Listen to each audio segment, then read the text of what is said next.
Hello friends, welcome to our YouTube channel that is IP trend.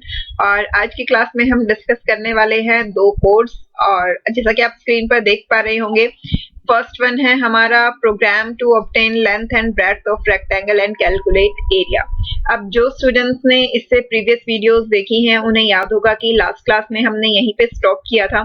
इससे previous भी हमने एक कोड डिस्कस किया था, program to obtain 3 numbers and print their sum. और ये वाला क्वेश्चन मैंने स्टूडेंट्स को होमवर्क के लिए दिया था, ये जो हमें आज की क्लास में डिस्कस करना है। और मैंने आप लोगों को बोला भी था कि एक बार जरूर ट्राई कीजिएगा और अपने डाउट्स जो आपको आते हैं वो मुझसे पूछिएगा। तो बिना देर की आज की क्लास स्टार्ट करते हैं। बट आज की क्लास स्टार्ट करने से पहले जिन स्टूडेंट्स ने अभी तक चैनल सब्सक्राइब नहीं किया है, जल्दी से चैनल को सब्सक्राइब कर लीजिए और बेल आइकन प्रेस कीजिए ताकि आने वाली हर नई वीडियो की नोटिफिकेशन आपको मिलती रहे। साथ ही साथ जब भी आप वीडियो देख रहे हैं, अगर आपको कहीं भी कोई भी डाउट आता है तो आप अपने डाउट्स जो हैं वो कमेंट करके जरूर पूछिए। ये हम जो हमारी 11th क्लास है उसमें हमारा पाइथन फंडामेंटल्स वाला चैप्टर है, हम वो चैप्टर डिस्कस कर रहे हैं। इस चैप्टर की 6 वीडियोस ऑलरेडी कंप्लीट हो चुकी हैं। ये आज लास्ट पार्ट है जिसमें सिर्फ 2 प्रोग्राम्स बचे हैं। एक ये वाला जट हमें एक रेक्टेंगल की लेंथ ब्रेड्थ एंटर करवा के उसका एरिया कैलकुलेट करना है, और उसके बाद जो लास्ट क्वेश्चन है वो है हमारा कि हमें टैक्स कैलकुलेट करना है। ये दोनों प्रोग्राम्स जो हैं वो बचे हैं। ये दोनों प्रोग्राम्स हम आज की क्लास में डिस्कस करेंगे और नया चैप्टर जो है उसके बाद हम स्टार्ट करेंगे। तो चलिए स्टार्ट करते हैं। अब यहाँ पर देखिए, मैंने आपको पहले भी बोला है कि जब भी हमें प्रोग्राम करना होता है तो हमें सबसे पहले लॉजिक समझना होता है कि उसका लॉजिक क्या है, कि हमें करना क्या है। अब यहाँ क्वेश्चन देखिए क्या है, program to obtain length and breadth of a rectangle and calculate its area. हमें एक रेक्टेंगल की लेंथ और ब्रेड्थ यूजर से इनपुट करवानी है और फिर हमें उसका एरिया जो है वो कैलकुलेट करना है। यानी कि हमें यहाँ से यूजर से इनपुट लेना है, उस पे कैलकुलेशंस करनी है और फिर वो जो हमारा रिजल्ट होगा वो डिस्प्ले करवाना है। यानी कि यहाँ हमारे इनपुट और आउटपुट दोनों फंक्शंस का यूज होगा। तो अब सबसे पहले हमें यूजर से इनपुट लेना है और इनपुट लेने के लिए हम कौन सा फंक्शन यूज करते हैं, इनपुट फंक्शन। कोडिंग जो है हम स्पाइडर पे ही करेंगे, तो साथ साथ मैं स्क्रीन ओपन कर लेती हूँ। ये मैंने स्पाइडर वाली विंडो जो है वो ओपन कर ली है। हम यहाँ पे साथ साथ कोडिंग करेंगे। अब हमें रेक्टेंगल की लेंथ और ब्रेड्थ यूजर से इनपुट करवाना है, तो हम वेरिएबल यहाँ पर ले लेते हैं। मान लीजिए हमने एक वेरिएबल ले लिया लेंथ, ठीक है। इसमें हम यूजर से रेक्टेंगल की लेंथ जो है वो इनपुट करवा के स्टोर करवा लेंगे। अब याद कीजिए, हमने जो वीडियो का 5th पार्ट था उसमें हमने इनपुट फंक्शंस डिस्कस किए थे। इनपुट फंक्शन हमें हमेशा जो है वो कौन सा डाटा टाइप रिटर्न करता है, स्ट्रिंग डाटा टाइप। लेकिन लेंथ हमें किस डाटा टाइप में चाहिए, इंटीजर टाइप में, क्योंकि हमें तो रेक्टेंगल की लेंथ और ब्रेड्थ जो है वो हमेशा इंटीजर में होती है और फिर हमें उन्हें मल्टीप्लाई करके उनका एरिया भी कैलकुलेट करना है। तो इसलिए यहाँ पे हमें इंटीजर डाटा टाइप चाहिए। तो जो इनपुट फंक्शन हमें रिटर्न करता है उसे इंटीजर में कन्वर्ट करने के लिए हम कौन सा फंक्शन यूज करते हैं, इंट फंक्शन। तो हमने यहाँ ले लिया इंट। आप चाहे तो यहाँ पे फ्लोट भी ले सकते हैं, क्योंकि रेक्टेंगल की लेंथ और ब्रेड्थ जो है वो डेसिमल में भी हो सकती है और इंटीजर में भी हो सकती है। तो इसलिए फ्लोट ज्यादा बेटर रहता है कि फ्लोट में आपके दोनों कवर हो जाते हैं। तो इसलिए हम एक काम करते हैं, हम यहाँ फ्लोट ही ले लेते हैं। तो अब हमने फ्लोट मेथड ले लिया। अब फ्लोट के अंदर जो है हमें अपना डाटा इनपुट करवाना है। इनपुट हम हमेशा इनपुट फंक्शन की हेल्प से ही करवाते हैं, तो हम इनपुट फंक्शन को कॉल करेंगे। अब इनपुट फंक्शन के अंदर हमें क्या देना होता है, मैसेज डिस्प्ले करवाना होता है, जो कि हम यूजर को दिखाना चाहते हैं ताकि यूजर को ये समझ आए कि उसे क्या इनपुट प्रोवाइड करना है। तो हम यहाँ मैसेज क्या प्रिंट करवा देंगे, enter the length of a rectangle. एक रेक्टेंगल की लेंथ जो है वो यहाँ पे इनपुट करवानी है यूजर को, ठीक है। अब सेम इसी तरीके से हम रेक्टेंगल की ब्रेड्थ भी इनपुट करवा लेंगे। तो उसके लिए हम एक और वेरिएबल ले लेते हैं। हमने ब्रेड्थ नाम का एक वेरिएबल ले लिया। अब ब्रेड्थ भी हम फ्लोट टाइप की ले लेंगे, तो इसलिए पहले हमने फ्लोट फंक्शन को कॉल किया। अब फ्लोट के अंदर हम इनपुट फंक्शन कॉल करेंगे, क्योंकि हमें यूजर से इनपुट लेना है। अब इनपुट फंक्शन के अंदर हम क्या करेंगे, मैसेज डिस्प्ले करवा देंगे। क्या मैसेज डिस्प्ले करवा देंगे, enter the breadth of a rectangle.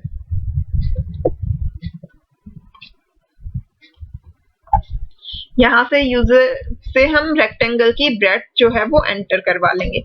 अब हमें क्या करना है, हमें लेंथ और ब्रेड्थ की हेल्प से रेक्टेंगल का एरिया कैलकुलेट करना है। अब इसके लिए हमें पता होना चाहिए कि रेक्टेंगल के एरिया का फॉर्मूला क्या होता है, जो कि बहुत ही बेसिक चीज है। हम सबको पता है कि लेंथ और ब्रेड्थ की मल्टीप्लीकेशन होती है।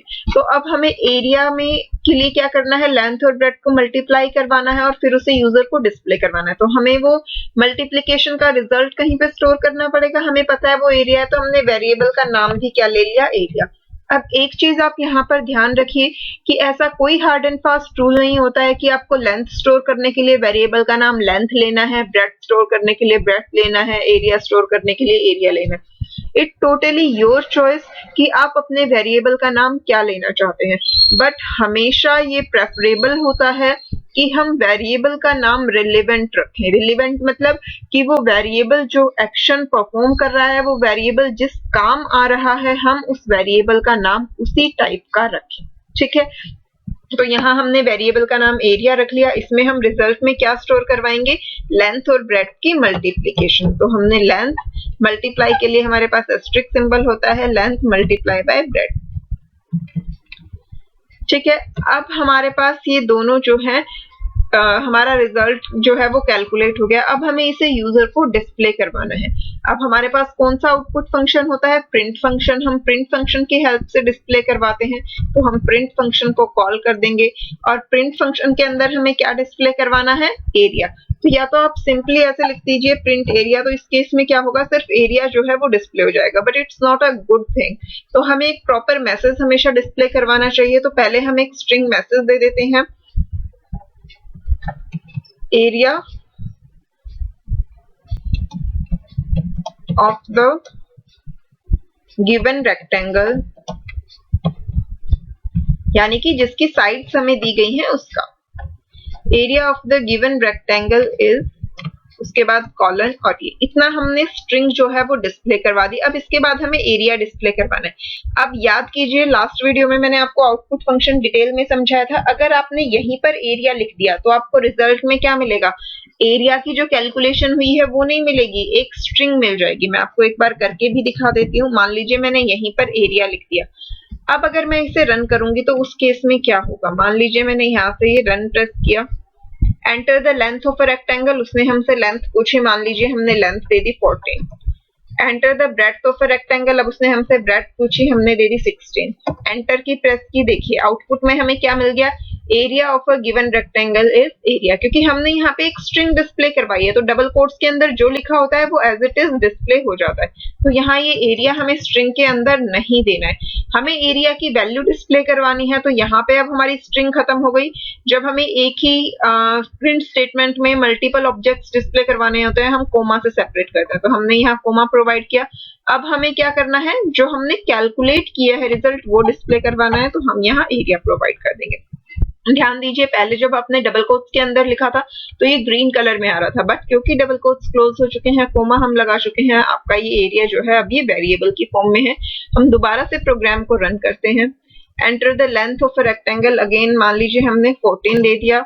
ब्रेड्थ इस बार मान लीजिए हमने 13 दे दी, एंटर। तो ये देखिए area of a given rectangle is, और इस बार यहाँ पर आप देख पा रहे हैं कि क्या डिस्प्ले हुआ है, आपका जो रिजल्ट था कैलकुलेटेड वो डिस्प्ले हुआ है। ठीक है, तो बहुत ही सिंपल सा प्रोग्राम है जिसे आप बहुत इजीली कर सकते हैं। अगर आप चाहें तो यहाँ लेंथ और ब्रेड्थ भी डिस्प्ले करवा सकते हैं। आप चाहें तो वेरिएबल्स के नाम अलग भी रख सकते हैं। मान लीजिए मैं यहाँ लेंथ एल में स्टोर कर लेती हूँ और ब्रेड्थ जो है वो बी में स्टोर कर लेती हूँ और एरिया ए में, क्योंकि जनरली जब आप मैथ्स में लिखते हो तब भी आप इस तरीके से शॉर्ट फॉर्म्स जो है वो यूज कर लेते हो। और यहाँ भी जब एरिया डिस्प्ले होगा तो हम क्या रखेंगे, ए। तो अब अगर हम इस प्रोग्राम को रन करवाएंगे तब भी हमारा प्रोग्राम जो है वो परफेक्टली वर्क करेगा। हमें यहाँ लेंथ और ब्रेड्थ की जगह भी क्या लेना पड़ेगा, एल एंड बी। ठीक है, अब हम इस प्रोग्राम को रन करवाते हैं तो ये प्रोग्राम बिल्कुल उसी तरीके से वर्क करेगा। हमें लेंथ एंटर करवानी थी तो हमने लेंथ दे दी 12, ब्रेड्थ हमें चाहिए, हमने 10 दे दी, और ये area of the rectangle is 120। तो वेरिएबल्स के नाम हम कुछ भी रख सकते हैं, ये हमारी मर्जी होती है, बट हमें हमेशा रिलेवेंट नेम रखने चाहिए। अब अगर आपको यहाँ एरिया के साथ साथ रेक्टेंगल की लेंथ और ब्रेड्थ भी प्रिंट करवानी है तो आप उनके लिए भी प्रिंट स्टेटमेंट्स दे सकते हैं। मान लीजिए मैं यहाँ प्रिंट स्टेटमेंट दे देती हूँ, print length of the rectangle is length of the rectangle। इतनी हमें स्ट्रिंग डिस्प्ले करवानी थी, अब हमारी लेंथ जो है वो एल में स्टोर है तो हमने एल डिस्प्ले करवा दिया। सिमिलरली हम ब्रेड्थ प्रिंट करवा देंगे, प्रिंट फंक्शन को कॉल करेंगे,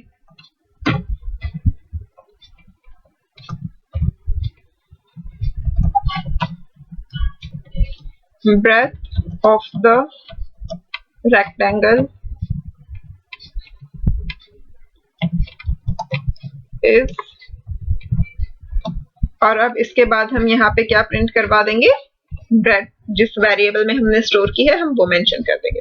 अब एक चीज ध्यान दीजिएगा, यहाँ पे जब हमने लेंथ और ब्रेड्थ इनपुट करवाई थी तो वो हमने यहाँ पे कौन सा डाटा टाइप लिया है, फ्लोट डाटा टाइप लिया है। क्योंकि हमने फ्लोट डाटा टाइप लिया है तो जब आप यहाँ इन्हें प्रिंट करवा रहे हैं तो भी ये फ्लोट डाटा टाइप में ही प्रिंट होंगी, यानी कि डेसिमल 0 के साथ। और इसी वजह से जो आपका एरिया है, ये देखिए ये दोनों केसेस में यहाँ पे भी ये 182.0 था और यहाँ पे भी 120.0 था, क्योंकि आपने दो फ्लोट नंबर्स को मल्टीप्लाई किया था तो इसलिए डेसिमल नंबर जो है वो कंपल्सरी था। अब हम इसे रन करते हैं, यहाँ पे enter the length of a rectangle, मान लीजिए मैंने दे दिया 22, ब्रेड्थ ऑफ अ रेक्टेंगल हमने दे दिया 21। अब एंटर करते हैं तो ये देखिए length of a rectangle is 22.0। आपने तो 22 एंटर किया था, बट क्योंकि वो फ्लोट में कन्वर्ट हो रहा था तो यहाँ से क्या हो गया 22.0, ब्रेड्थ उसकी 21.0 हो गई, और फिर जब दोनों मल्टीप्लाई हो गए एरिया कैलकुलेट हुआ तो 462 हो गया। और इस तरीके से जो है हम क्वेश्चंस को बहुत इजीली सॉल्व कर सकते हैं, बस हमारे माइंड में लॉजिक क्लियर होना चाहिए कि हमें काम क्या करना है। ठीक है, तो आई होप ये क्वेश्चन सभी स्टूडेंट्स को समझ आया होगा। जिन भी स्टूडेंट्स को कोई भी डाउट है तो आप कमेंट करके पूछ सकते हैं। ये देखिए आपकी बुक में भी सेम उसी तरीके से ये क्वेश्चन किया हुआ है। पहले यूजर से लेंथ इनपुट करवाई है, उसके बाद यूजर से ब्रेड्थ इनपुट करवाई है, उसके बाद दोनों को मल्टीप्लाई करके एरिया नाम के वेरिएबल में स्टोर कर लिया है। फिर उसके बाद प्रिंट स्टेटमेंट दी है। प्रिंट स्टेटमेंट्स उन्होंने अपने अकॉर्डिंग दी है कि पहले उन्होंने एक मैसेज प्रिंट करवा दिया रेक्टेंगल स्पेसिफिकेशंस, उसके बाद लेंथ लिख के लेंथ के आगे उन्होंने लेंथ डिस्प्ले करवाई। फिर उसी लाइन में आगे अब यहाँ पे एंड कीवर्ड का उन्होंने यूज किया है, यानी कि आपकी print statement new line character से खत्म नहीं हो रही, वो सेम लाइन में ही कर्सर आपका रहेगा। तो लेंथ के बाद उसी लाइन में आपकी, जैसे यहाँ पर आपका प्रिंट हुआ रेक्टेंगल स्पेसिफिकेशन, उसके बाद यहाँ पर नेक्स्ट लाइन में आया आपका लेंथ, और यहाँ पे जो भी आपने लेंथ यूजर से इनपुट करवाई होगी वो, उसके बाद यहाँ पे ब्रेड्थ, और फिर जो आप यूजर से ब्रेड्थ इनपुट करवाएंगे वो आ जाएगी। अब उसके बाद थर्ड स्टेटमेंट अब यहाँ पे एंड कीवर्ड नहीं है तो इसके बाद कर्सर नेक्स्ट लाइन में आ जाएगा और यहाँ पे आपका क्या होगा, एरिया डिस्प्ले हो जाएगा। एरिया और जो दोनों की मल्टीप्लिकेशन का रिजल्ट होगा वो यहाँ पे डिस्प्ले हो जाएगा इस तरीके से। तो प्रिंट स्टेटमेंट हम अपने अकॉर्डिंग मॉडिफाई कर सकते हैं, जैसे भी हम आउटपुट चाहते हैं डिस्प्ले करवाना। ये देखिए यहाँ पे इन्होंने डिस्प्ले करवा के दिखाया भी हुआ है। पहले यूजर से लेंथ इनपुट ली, उसके बाद यूजर से ब्रेड्थ इनपुट में ली, उसके बाद जब प्रिंट स्टेटमेंट दी तो पहले रेक्टेंगल स्पेसिफिकेशंस डिस्प्ले हुआ, उसके बाद लेंथ और ब्रेड्थ दोनों सेम लाइन में डिस्प्ले हुई, और उसके बाद जो है यहाँ से एरिया डिस्प्ले हो गया। तो इस तरीके से हम अपने अकॉर्डिंग स्टेटमेंट्स में मॉडिफिकेशन कर सकते हैं। Now our next question is, अब मेरी आप सबसे ये रिक्वेस्ट है कि पहले आप वीडियो को यहीं पे पॉज करें, क्वेश्चन को समझे कि क्वेश्चन क्या कह रहा है, फिर खुद से पेपर पे उसका कोड लिखने की कोशिश करें और उसके बाद वीडियो को आगे फॉरवर्ड करके कोड को समझें। Your question is program to get selling price and GST rate, यानी कि यूजर से हमें क्या लेना है, सेलिंग प्राइस लेना है और जीएसटी रेट लेने हैं। And then print the invoice along with both CGST and SGST values, और उसके बाद हमें इनवॉइस प्रिंट करवाना है जिसमें हमें सीजीएसटी और एसजीएसटी दोनों डिस्प्ले करवाने हैं कैलकुलेट करके। अब यहाँ पे सबसे पहले आपको क्वेश्चन समझ आना चाहिए। क्वेश्चन क्या कह रहा है कि आपको यूजर से पूछना है कि किसी भी चीज का सेलिंग प्राइस कितना है, फिर उसके बाद उसकी जीएसटी रेट कितनी है। ठीक है, अब टोटल बिल कितना होता है हमारा, सेलिंग प्राइस और प्लस जो हमारा टैक्स होता है वो जीएसटी क्या होता है, टैक्स होता है हमारा। तो जितना हमारा टैक्स है वो दोनों को ऐड करके हमारा टोटल बिल बनता है। बिल को ही हम क्या कहते हैं, इनवॉइस। ठीक है, अब इनवॉइस जो हमें डिस्प्ले करवाना है उसमें ऑब्वियसली हम सेलिंग प्राइस भी डिस्प्ले करवाएंगे, हम जीएसटी रेट भी डिस्प्ले करवाएंगे, लेकिन वो कह रहा है कि आपको जीएसटी रेट डायरेक्टली डिस्प्ले नहीं करवानी है, आपको सीजीएसटी और एसजीएसटी दोनों अलग अलग डिस्प्ले करवानी है। ठीक है, अब सीजीएसटी क्या होता है, सीजीएसटी होता है सेंट्रल गवर्नमेंट टैक्स और एसजीएसटी होता है स्टेट गवर्नमेंट टैक्स। ठीक है, जीएसटी आप सबको पता है गुड्स एंड सर्विसेज टैक्स है, but CGST central goods and services tax, SGST state goods and services tax. जितनी हमारी जीएसटी होती है टोटल जो भी काउंट होगा उसका आधा हमेशा सेंट्रल गवर्नमेंट के पास जाता है और आधा जो है वो स्टेट गवर्नमेंट के पास जाता है। तो ये 2 इक्वल पार्ट्स में डिवाइड हो जाता है। तो हमें जो यूजर को प्रिंट करवाना है, हमें सेलिंग प्राइस, सीजीएसटी, एसजीएसटी और जो टोटल बिल होगा वो सारा हमें यूजर को डिस्प्ले करवाना होता है। ठीक है, अब जब हम कोड लिखना स्टार्ट करते हैं तो जो स्टूडेंट ट्राई करना चाहते हैं वीडियो को यहीं पॉज कर दीजिए और एक बार खुद से ट्राई कीजिए। ठीक है, अब उसके बाद देखिए हमें क्या करना है, हमें सबसे पहले यूजर से इनपुट लेने हैं। तो यहाँ पर देखिए सबसे पहले हमने क्या लिया, आइटम का नेम यूजर से पूछ लिया। अब ये वाला जो प्रोग्राम है इसमें उन्होंने खुद से बहुत सारे एडिशंस किए हुए हैं। फिलहाल आपको इतना ज्यादा करने की जरूरत नहीं है क्योंकि आपने अभी इतना सब कुछ सीखा नहीं है, अभी आपने सिर्फ बेसिक इनपुट आउटपुट ही जो है वो सीखे हैं। ठीक है, हालांकि मैंने आपको डॉक स्ट्रिंग यानी कि जो कमेंट्स थे कि हमें मल्टी लाइन कमेंट्स अगर देने होते हैं तो कैसे देते हैं वो मैंने आपको करवाया था, हम ट्रिपल कोट्स की हेल्प से देते हैं। तो यहाँ देखिए ट्रिपल कोटेशन मार्क यूज किए गए हैं यानी कि ये कमेंट स्टेटमेंट है। ठीक है, अब कमेंट में उन्होंने क्या दिया है कि उन्होंने ये बताया है कि हम किस किस वेरिएबल को किस चीज के लिए यूज कर रहे हैं, यानी कि एसपी वेरिएबल जो है वो हमारा सेलिंग प्राइस डिनोट करेगा, सीजीएसटी जो है सेंट्रल गवर्नमेंट जीएसटी रिप्रेजेंट करेगा और एसजीएसटी जो है वो स्टेट गवर्नमेंट जीएसटी को रिप्रेजेंट कर रहा है। अब क्योंकि इनवॉइस जो है वो क्या है, हमारा बिल हमें यूजर को डिस्प्ले करवाना है, तो उन्होंने खुद से ही एज्यूम कर लिया कि बिल में अच्छा रहेगा अगर जो सामान हमने खरीदा है हम उस सामान का नाम भी डिस्प्ले करवाएं, यानी कि जो आइटम हमने परचेज की है वो आइटम भी हम डिस्प्ले करवाएं। अदरवाइज ये आइटम डिस्प्ले कर इनपुट लेना आपके लिए नेसेसरी नहीं है क्योंकि क्वेश्चन में आपको क्या बोला गया था कि आपको क्या करना है, सिर्फ यूजर से सेलिंग प्राइस लेना है और टैक्स रेट लेना है। ठीक है, तो यहाँ ये उन्होंने खुद से सिर्फ प्रोग्राम को इनहेंस करने के लिए किया है। आपको अगर अभी के लिए ये चीज समझ ना आए तो आप छोड़ भी सकते हैं। ठीक है, तो यूजर से पूछ लिया कि भाई क्या सामान खरीदा है, तो हमने आइटम नाम का एक वेरिएबल ले लिया और क्योंकि ये स्ट्रिंग ही होगा, नेम हमें एंटर करवाना है, तो हमने सिंपली इनपुट फंक्शन कॉल किया, इनपुट एंटर आइटम नेम। ठीक है, तो यहाँ से यूजर ने उस आइटम का नाम जो है वो मेंशन कर दिया जो भी उसने परचेज किया। उसके बाद सेलिंग प्राइस एंटर करवाया। सेलिंग प्राइस हमें पता है न्यूमेरिक वैल्यू है और जनरली जब भी हम कुछ भी खरीदते हैं तो उसमें पैसे भी इंक्लूड होते हैं, यानी कि हमेशा नंबर डेसिमल में ही होता है, जैसे 38.40 पैसे, 38.90 पैसे, 40.20 पैसे, जनरली सामान इस तरीके से होता है। तो हमें हमारे लिए बेटर होता है कि हम फ्लोट वैल्यूज लें, तो इसलिए हमने फ्लोट फंक्शन के अंदर इनपुट फंक्शन को कॉल किया। इनपुट क्या करवाया, enter the selling price of item और यहाँ पे हमने आइटम का नेम दे दिया। अब यहाँ पे ये चीज आपको समझ नहीं आ रही होगी कि हमने ये प्लस सिंबल यूज क्यों किया है, इसलिए फिलहाल के लिए आप इस सिंबल को अगर छोड़ दें तो ज्यादा बेटर होगा क्योंकि आगे हम स्ट्रिंग वाला चैप्टर डिस्कस करेंगे जिसमें हम स्ट्रिंग ऑपरेशंस पढ़ेंगे, वहां ये प्लस ऑपरेटर आएगा। स्ट्रिंग में हम प्लस ऑपरेटर इसलिए यूज करते हैं ताकि वो मल्टीपल स्ट्रिंग्स को एक साथ ज्वाइन कर सके। अब यहाँ पे स्ट्रिंग्स को ज्वाइन क्यों किया है मैं आपको बता देती हूँ एक बार, क्योंकि इनपुट फंक्शन के अंदर हम सिर्फ और सिर्फ एक स्ट्रिंग मैसेज टाइप कर सकते हैं, उसके अलावा हम इनपुट फंक्शन के अंदर और कुछ भी नहीं प्रोवाइड कर सकते। अगर आपने 5th वीडियो जो इस वाले चैप्टर का 5th पार्ट है वो आपने ध्यान से देखा हो, उसमें हमने इनपुट फंक्शन डिटेल में डिस्कस किए हैं, तो वहां पे आपने इस चीज को ध्यान दिया होगा कि इनपुट फंक्शन के अंदर हम सिर्फ एक स्ट्रिंग मैसेज जो है वो डिस्प्ले करवा सकते हैं, उसके अलावा हम कुछ भी डिस्प्ले नहीं करवा सकते। तो इसलिए उन्होंने ये सिंटैक्स दिया है। मैं आपको ये प्रैक्टिकली साथ साथ करके दिखा देती हूँ ताकि आपको चीजें जो है वो और क्लियर हो जाए। हम एक न्यू फाइल ले लेते हैं।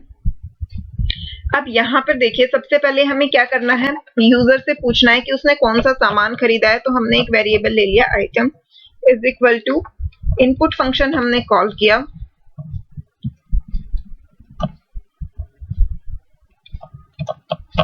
Enter the item name. ठीक है, हमने ये मैसेज दे दिया जिससे हम यूजर से किसी भी सामान का नाम जो है एंटर करवा पा रहे हैं। अब हमें चाहिए सेलिंग प्राइस। ठीक है, हमें यूजर से सेलिंग प्राइस पूछना है, तो हमने एक फ्लोट फंक्शन लिया, उसके अंदर हम इनपुट फंक्शन को कॉल करेंगे। इनपुट हमें क्या करवाना है, इनपुट हमें करवाना है सेलिंग प्राइस। तो हम यूजर को मैसेज दे देंगे एंटर द सेलिंग प्राइस।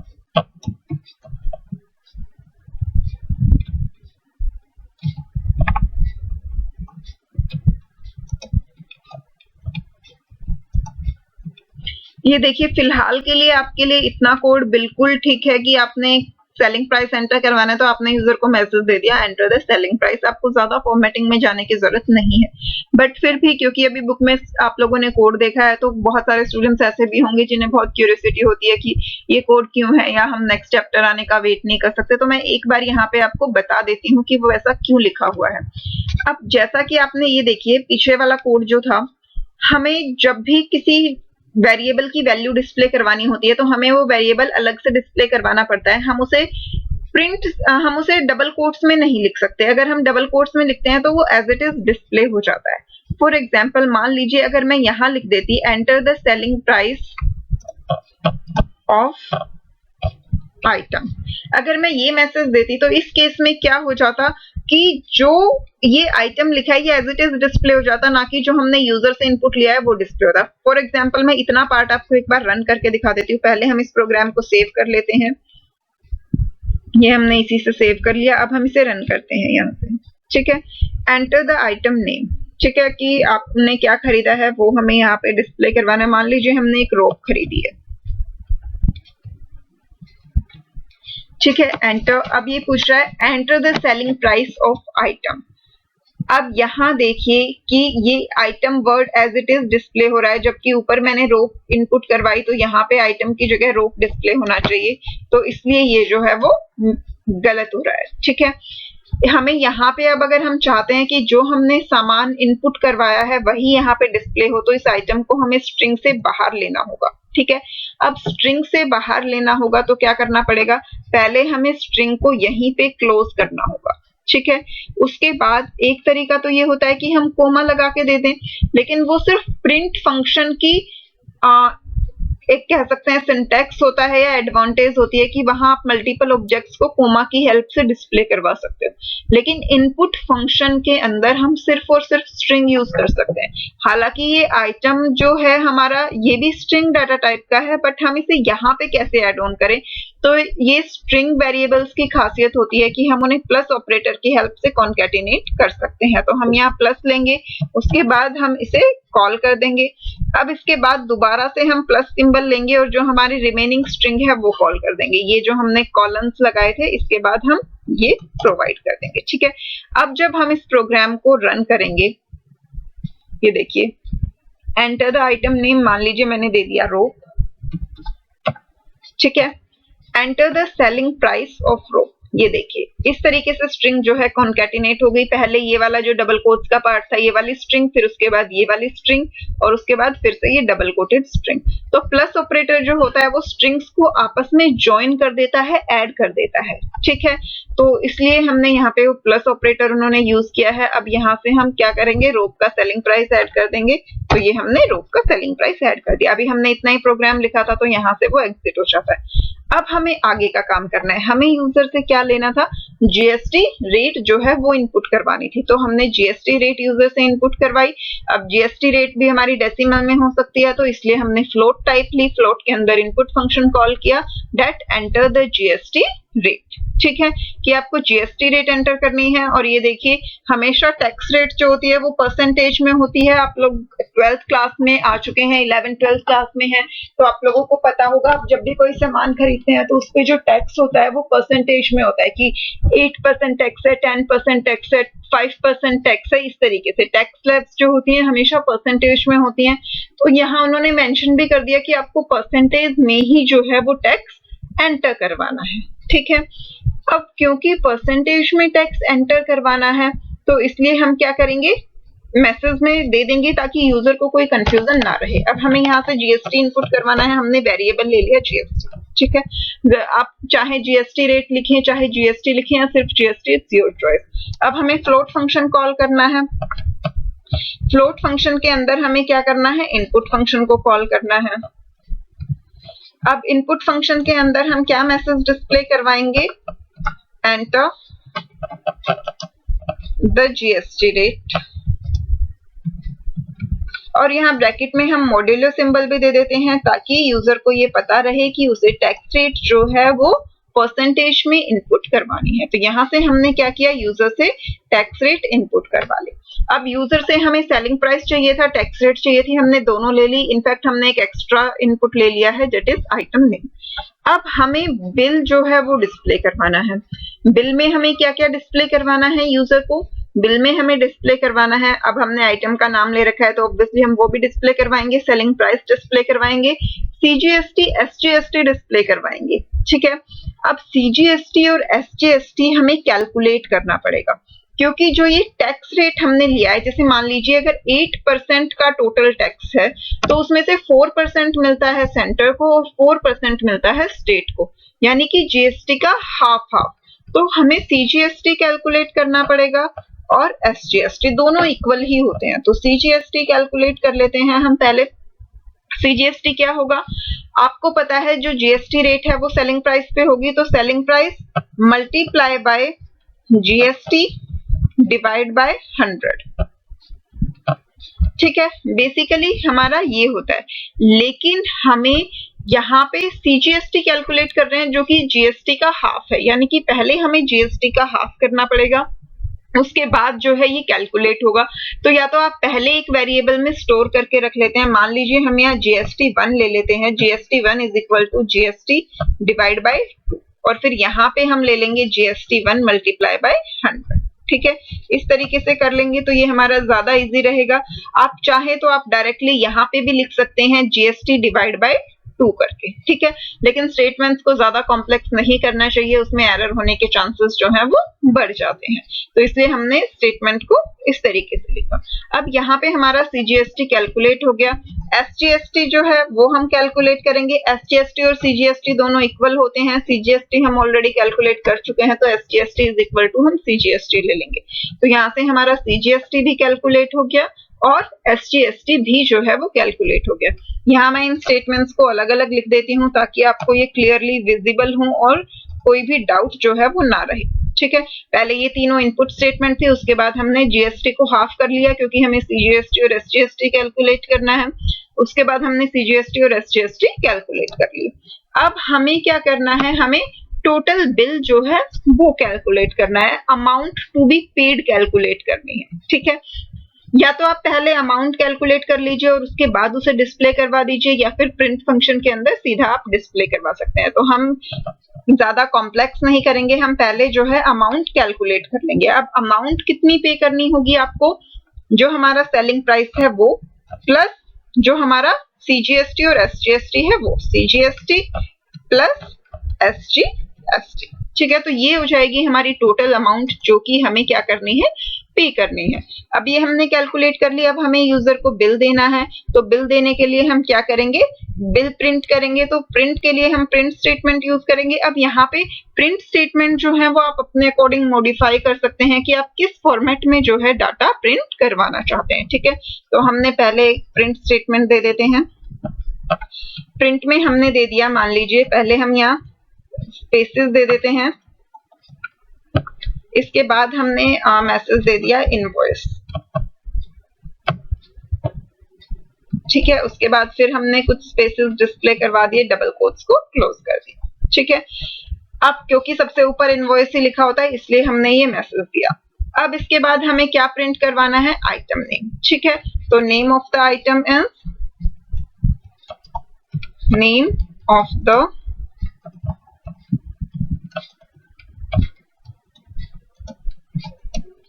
अब इसके बाद हमें आइटम नेम डिस्प्ले करवाना है जो किसमें स्टोर्ड है, आइटम वेरिएबल में। तो हम कोमा यूज करेंगे और उसके बाद हम क्या प्रोवाइड कर देंगे, नेम प्रोवाइड कर देंगे, ठीक है।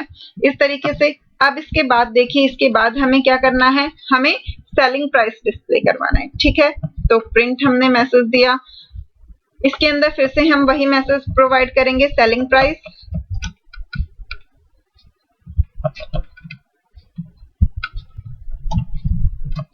अब इसके बाद हमें सेलिंग प्राइस डिस्प्ले करवाना है, तो हमने स्ट्रिंग को क्लोज किया, कोमा लगाया और उसके बाद हमारा सेलिंग प्राइस किसमें स्टोर है, एसपी वेरिएबल में, तो हमने उसे कॉल कर दिया। अब अगेन हम प्रिंट फंक्शन देंगे, यहाँ पे हम SGST और CGST प्रिंट करवाएंगे। तो यहाँ पे हमने प्रिंट करवा दिया CGST,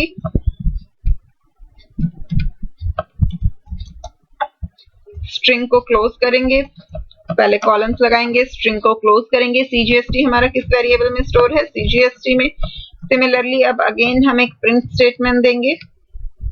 अब हम SGST डिस्प्ले करवाएंगे, तो हमने यहाँ पे SGST जो है वो डिस्प्ले करवा दिया, कोमा लगा के किस वेरिएबल में स्टोर है, SGST वेरिएबल में स्टोर है। पाइथन हमारी केस सेंसिटिव लैंग्वेज होती है, तो आपको यहाँ पे ध्यान रखना है कि आपने जो वेरिएबल का नाम लिखा है वो उसी फॉर्मेट में डिस्प्ले हो, यानी कि ये CGST SGST आपने स्मॉल वेरिएबल्स में लिए थे तो आप ये स्मॉल में ही लिखेंगे। अब इसके बाद लास्ट में हमें क्या प्रिंट करना है, amount to be paid,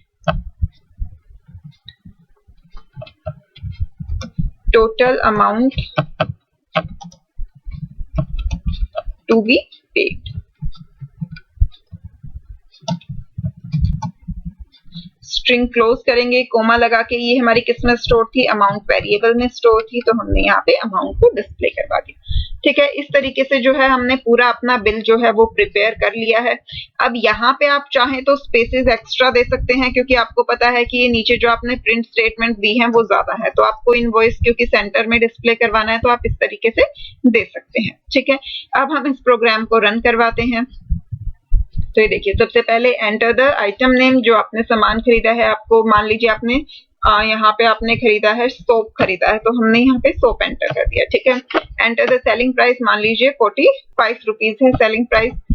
enter the GST rate, मान लीजिए GST रेट है 4%, ठीक है। तो ये देखिए, उसके बाद आपका बिल डिस्प्ले हो गया। ये आपने पहले इनवॉइस डिस्प्ले करवाया था, invoice name of the item है soap, selling price is 45 rupees. CGST देखिए आपका कितना हुआ, 0.9 और SGST भी 0.9, क्योंकि 45 का 4% जब आप कैलकुलेट करेंगे तो वो कितना हो जाएगा आपके पास 180 हो जाएगा, सॉरी 18 हो जाएगा, 45 का 4% जो है, और फिर उसके बाद वो 0.9 हो जाएगा। टोटल 1.8 था, 1.8 का हाफ जब करेंगे तो 0.9, क्योंकि यहाँ पर देखिए आपने CGST कैसे कैलकुलेट किया था, पहले GST रेट को हाफ किया था, तो अगर आप हाफ ना भी करें तो आपको टोटल 4% टैक्स पे करना है। 45 का 4% कितना हो जाएगा, 1.8 हो जाएगा, ठीक है।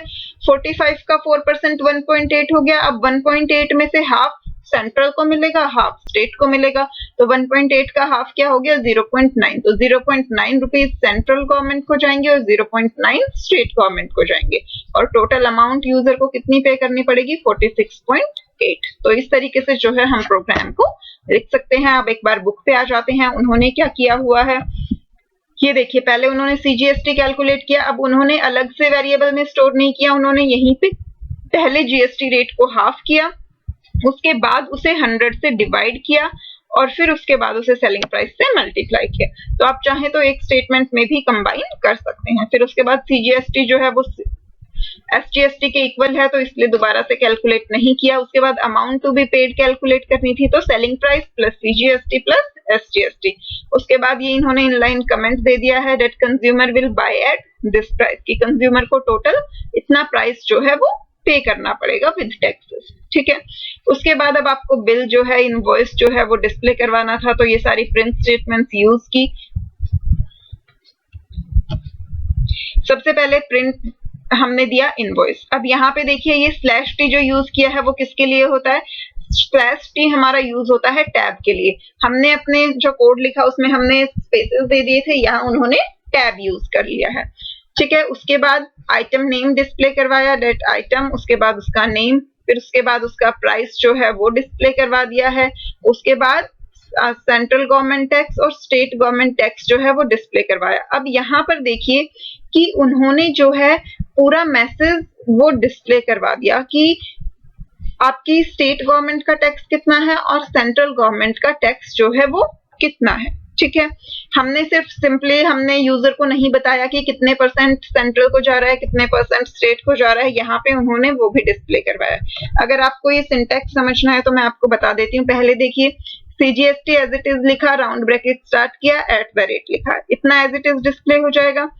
उसके बाद ये देखिए इन्होंने क्या किया है, इन्होंने GST rate divide by 2 calculate करके वो डिस्प्ले करवाया है, ठीक है। फिर कोमा लगाया, फिर से स्ट्रिंग स्टार्ट हो गई, यानी कि ये क्योंकि परसेंटेज में था तो इसलिए परसेंटेज का साइन, राउंड ब्रैकेट क्लोज और कॉलन लगाया, ठीक है। और उसके बाद जो है जो CGST कैलकुलेटेड था वो यहाँ पे डिस्प्ले करवाया। आप ये करना चाहें तो कर सकते हैं, हम इसे चेंज कर देंगे यहाँ पे। देखिए अब यहाँ पे हमें हमारा जो टैक्स रेट था वो डिस्प्ले करवाना था GST1, तो हमने यहाँ पे क्या किया, राउंड ब्रैकेट स्टार्ट किया कि क्योंकि हम जो परसेंटेज है टैक्स की वो हम ब्रैकेट में ही देंगे, @ इसके बाद पहले स्ट्रिंग को क्या किया, क्लोज कर दिया, ठीक है। अब स्ट्रिंग को क्लोज करने के बाद यहाँ पे हमने कोमा प्रोवाइड किया, जो हमारा टैक्स रेट थी क्या थी, GST1, वो हमने डिस्प्ले करवाई। फिर इसके बाद कोमा लगा के दोबारा से स्ट्रिंग जो है वो स्टार्ट की। अब इस स्ट्रिंग में क्या करना है, क्योंकि ये जैसे अगर हमने 4 इनपुट करवाया था तो 2% था, GST1 2 हो गया, लेकिन परसेंटेज का साइन तो हमें खुद से देना पड़ेगा, तो इसलिए हमने यहाँ पे मॉड्यूलो सिंबल दे दिया, ठीक है। अब अगर हम इसे हम यहाँ पे भी यही चेंजेस कर देते हैं कि राउंड ब्रैकेट स्टार्ट, @ सिंबल, इसके बाद जो है हमारी स्ट्रिंग क्लोज हो जाएगी। उसके बाद हमें रेट डिस्प्ले करवाना है तो GST1, ठीक है। कोमा लगा के फिर से स्ट्रिंग जो है हम स्टार्ट करेंगे, मॉड्यूलो का सिंबल जो है वो डिस्प्ले करवाएंगे। इसके बाद जो है हम राउंड ब्रैकेट क्लोज करेंगे। ऊपर वाले केस में भी हमने राउंड ब्रैकेट क्लोज नहीं की, यहाँ से हम क्या करेंगे, राउंड ब्रैकेट को क्लोज कर देंगे। और फिर अब हम इस प्रोग्राम को रन करके देखेंगे। रन करना है, आइटम नेम एंटर करवाना है, तो पहले हम सोप एंटर करवा देंगे। फिर उसके बाद प्राइस हमें चाहिए, तो हमने प्राइस लिया था 45 रुपीज। GST रेट हमने दे दिया 4%, तो ये देखिए इस बार इनवॉइस में आपका आइटम नेम सोप आया, प्राइस आ गया 45। CGST और SGST के सामने देखिए मैसेज आपको डिस्प्ले हो रहा है @2%, यानी कि 2% CGST है एंड 2% जो है वो SGST है। तो प्रिंट स्टेटमेंट हम अपने अकॉर्डिंग कुछ भी मॉडिफाई कर सकते हैं। तो आई होप ये प्रोग्राम आप सबको समझ आया होगा। ये देखिए उसका आउटपुट आपको डिस्प्ले भी करवाया हुआ है। पहले यूजर से आइटम नेम इनपुट करवाया, उसका सेलिंग प्राइस इनपुट करवाया, GST रेट इनपुट करवाई। उसके बाद देखिए इनवॉइस प्रिंट करवाया, आइटम नेम प्राइस प्रिंट करवाया, फिर उसके बाद CGST और SGST जो है वो डिस्प्ले करवाए, और उसके बाद जो total amount to be paid था उसे हमने डिस्प्ले करवाया। तो इसी तरीके से जब भी हम कोड लिखना शुरू करते हैं तो पहले हमारे माइंड में पिक्चर क्लियर होनी चाहिए कि हमें क्या यूजर से इनपुट लेना है, उस पे कौन कौन सी कैलकुलेशंस परफॉर्म करनी है, और फिर यूजर को क्या चीज जो है वो डिस्प्ले करवानी है। तो इस तरीके से जो है हम पूरा प्रोग्राम लिख सकते हैं। आई होप आप सबको ये समझ आया होगा। नेक्स्ट चैप्टर जो है वो हम नेक्स्ट वीडियो से स्टार्ट करेंगे। पाइथन फंडामेंटल्स वाला हमारा चैप्टर जो है वो कंप्लीट हो गया है। नेक्स्ट चैप्टर में हम ऑपरेटर्स के बारे में डिटेल में पढ़ेंगे, लॉजिकल ऑपरेटर, रिलेशनल ऑपरेटर, इन सब के बारे में डिटेल में समझेंगे। उसके बाद हम इफ एल्स कंडीशन और फॉर लूप्स वगैरह पे चलेंगे। तो अभी हम पाइथन को बिल्कुल बेसिक से कर रहे हैं। 12th क्लास के वो स्टूडेंट्स जो किसी वजह से 11th में ध्यान से पढ़ाई नहीं कर पाए थे या जिनके कॉन्सेप्ट क्लियर नहीं है, उनके लिए ये वीडियोस बहुत यूजफुल है। और जो स्टूडेंट अभी 11th में आए हैं उनके लिए तो है ही है। साथ ही साथ जो स्टूडेंट्स पाइथन सीखना चाहते हैं कॉर्पोरेट में यूज करने के लिए या किसी भी पर्पस के लिए, तो उन सब के लिए ये बेनिफिशियल है। अगर आपको वीडियो पसंद आई है तो लाइक बटन प्रेस कीजिए, चैनल अभी तक सब्सक्राइब नहीं किया है तो जल्दी से चैनल को सब्सक्राइब कीजिए और बेल आइकन प्रेस कीजिए ताकि आपको हर नई वीडियो की नोटिफिकेशन जो है वो मिलती रहे। मिलते हैं नेक्स्ट वीडियो में। Bye bye.